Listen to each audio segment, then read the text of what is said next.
So looking at it, I actually really like your position off the floor. And from here, the only thing that, I mean, you said it wasn't good. The only thing that we're going to have to work on is just making you more patient. So you can see right here, we're just going towards that bar a little too early. So let's break down what is lovely. So first thing I'm going to look at, let's see that back angle from the floor. Beautiful. To right above the knee. It's exactly the same. That's what we want to see.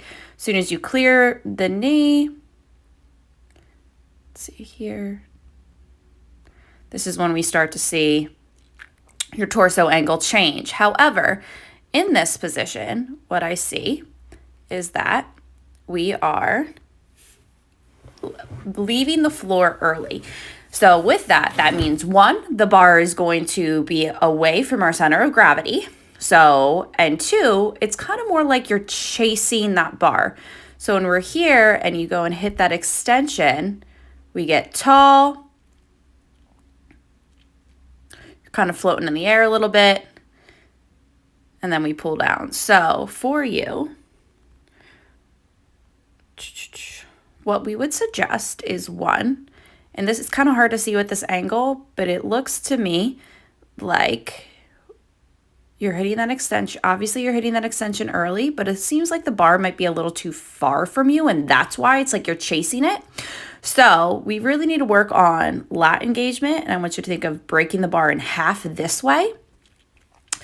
It tells me that you're, just because your angle off the floor to your knee is the same, it tells me that you're engaged. However, once we're going for that extension, I need you to think about driving down into the floor so that you and the bar get tall together.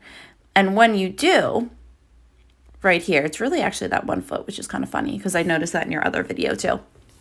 I just have to really focus on pushing into the floor through both legs and think smooth brush up the upper thigh. And then in here, I want to see those, I'll move some of my arrows. I want to see those feet move out more aggressively. So you get up and you just come right down. And when we do that, I want you to think about pulling yourself down into that squat through your hamstrings. We're floating up a little too long. That bar is kind of crashing on you. See that disconnect right there? That disconnect is what we call crashing, and that tells me, one, you're pulling up versus backing around that bar.